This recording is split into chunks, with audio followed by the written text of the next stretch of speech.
Everyone, this is Prabha Singh. आज हम अमीर खुसरो की जीवनी के बारे में पढ़ रहे हैं। ये आपके सभी एग्ज़ाम के लिए इंपॉर्टेंट है, स्पेशली फॉर यूपी टीजीटी के लिए। ठीक है, पीजीटी की भी तैयारी करवा रहे हैं हम और यूजीसी नेट की भी।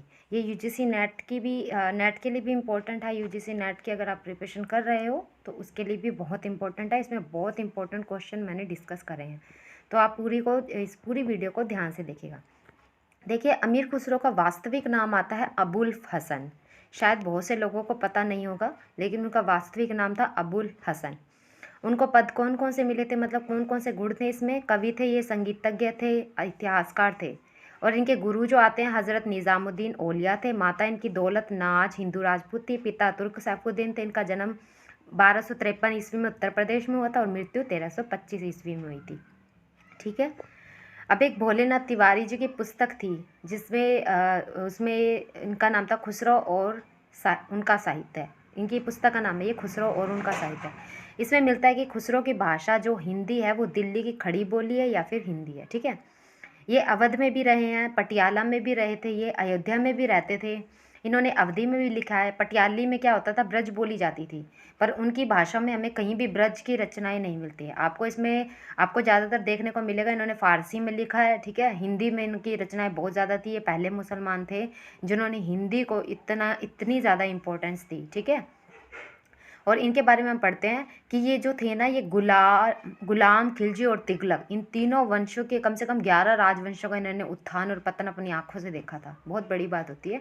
ये प्रथम मुस्लिम कवि थे, प्रथम मुस्लिम कवि जो खुसरो को माना जाता है। इन्होंने हिंदी भाषा में भी अपनी अधिकतर रचनाएं लिखी है। हिंदी शब्दों का खुलकर प्रयोग किया है इन्होंने, और हिंदवी व फारसी में अपनी रचनाएं लिखी है। इन्होंने खड़ी बोली का प्रयोग काव्य भाषा के लिए किया है। खुसरो को खड़ी बोली व हिंदी का महान कवि, 13वीं शताब्दी का महान कवि माना जाता है। खुसरो को खड़ी बोली और हिंदी का महान कवि। हालांकि एक मुसलमान थे ये, फिर भी इन्होंने हिंदी को इतना ज़्यादा आगे बढ़ाया। हिंदी में हर बात इन्होंने करी। खुसरो द्वारा रचित ग्रंथ हमें कम से कम 100 माने जाते हैं, लेकिन जिसमें से हमें 20 और 21 ही शायद मिलते हैं। अरबी फारसी के साथ साथ इन्हें हिंदवी पर भी गर्व था। ये कहते थे कि मैं हिंदुस्तान की तूती हूँ, अगर वास्तविकता में कुछ पूछना चाहते हो तो हिंदवी में पूछो। ठीक है, क्योंकि मैं हिंदी में ज़्यादा अच्छे से उस चीज़ को एक्सप्लेन कर पाऊँगा। अगर मुझसे कोई कुछ पूछता है तो हिंदी में ही पूछो। ठीक है, इन्होंने कई रचनाएं लिखी जो हिंदी में थी। अब हम इनकी रचनाओं के बारे में बात करते हैं कि रचनाएं कौन कौन सी थी इनकी। एक थी खालिक बारी, खुसरों की पहेलियाँ, मुकरिया, श्रृंगारी, दो सुखने, गज़ल, ख्याल, कवाली, रुबाई आदि। ठीक है, इनकी रचनाएं ये। और ग्रंथ इनके कौन से आते हैं? किरान उल सदामन, देवल रानी, खिज्र खान। ये खिज्र खान था गाइस, इसमें टाइपिंग में नहीं आ रहा था ये वर्ड, इसलिए खिज्र लिखना पड़ा मुझे। और ग्रंथ इनके आते हैं तुगलकनामा, आइन ए सिकंदरी, एग्जाज ए खुसरबी, शिरीन खुसरो, तारीख ए दिल्ली, मतला उल अनवर, अफजल व कवायद, नू सिपहर, हशर बिहशत। ठीक है, ये इनके ग्रंथ है।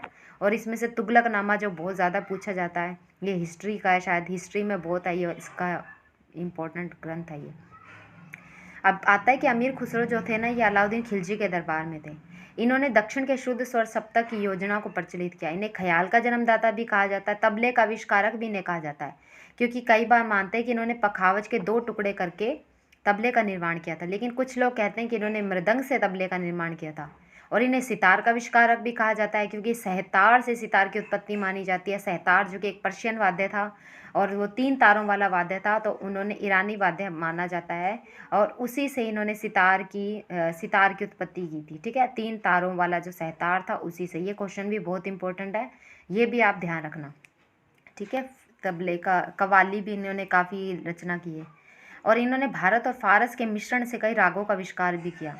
इनकी रागें जो आती है सरबरदा, साजगिरी, उश शाख। इनका देहांत 72 वर्ष की आयु में हुआ था। ये गोपाल नायक जो थे उनके समकालीन थे। गोपाल नायक जो थे ना, ये देवगिरी में एक प्रसिद्ध गायक थे। खुसरो गुलाम घराने के गयासुद बलवन के आश्रय में रहे थे। खुसरो ने एक तंबोला नामक एक मसनवी भी लिखी थी, तंबोला नामक। ठीक है, इतना ध्यान रखना।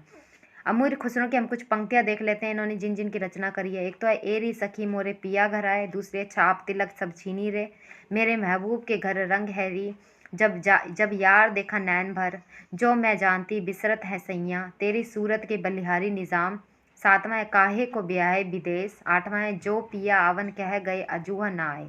ठीक है। जो पियावन कह गए अजहु न आए। कम से कम 20 हम इसमें डिस्कस करेंगे। इनकी जो पंक्तियाँ हैं, जो इनके ख्याल हैं, उन जिनके इनकी रचनाएँ हैं, उनकी पंक्तियाँ कुछ हम और डिस्कस करते हैं।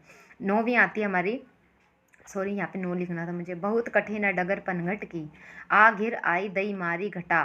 10वां है मोरा जोबना नवेलरा, भयो है गुलाल, आ घिर आई दई मारी घटाकारी। ठीक है। सकल बन फूल रही सरसों, बहुत दिन बीत गए पिया को देखे, अम्मा मेरे बाबा को भेजोरी। ठीक है।